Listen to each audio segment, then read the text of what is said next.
I started attending Fellowship Church in probably 1988. I was a sophomore in high school, I think, and started coming to the youth group, and then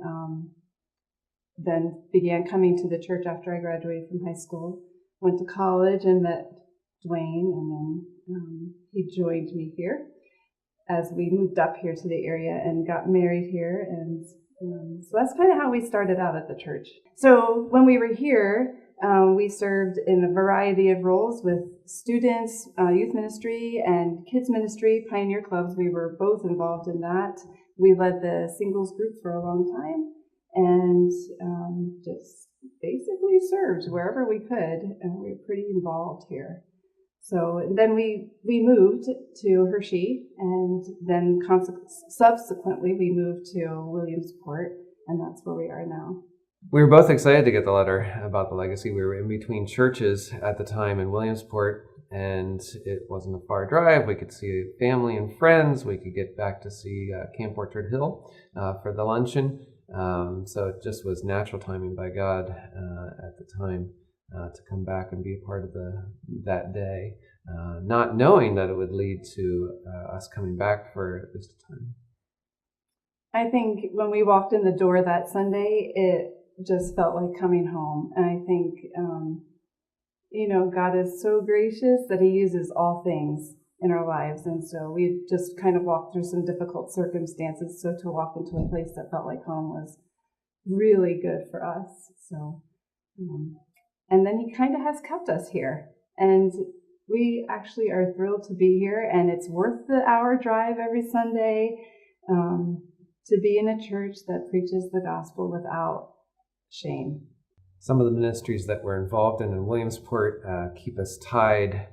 Even during the day on Sunday, we need to rush to get back as we feel we need to be with the folks that we minister to there. But we do not mind driving over an hour to get here at this point in our life because of being involved in the legacy of worship. So the Bible talks about how where our heart is, there also our treasure is. And I think, we're willing to invest the time to drive here. We're willing to invest talent here. And we're also willing to invest our treasure here because it's important to invest those things for eternal purposes and not just invest our time, talent, and treasure into the things that don't last and don't go beyond this world. I think that we're just really excited to see a church that's seeking to do what is right. And we want to be a part of that because it's really becoming a part of our own personal legacy that we invest in something that carries on to future generations. And, a church doesn't grow or happen without people being invested, without the body acting as the body and being all in. To come back and to see a church that has survived decades, has survived waves of storm, of fruitful ministry, to come back and to be able to be a part of that and to say, here's the next generation that's working together to serve the community, to serve God, to see what God has in store, to eagerly not only be a part of, but to anticipate what does God want to do in this area. If you're still in the process of considering being invested here, I would say consider no longer. I don't think this is one of those things that you say, I have to pray about it.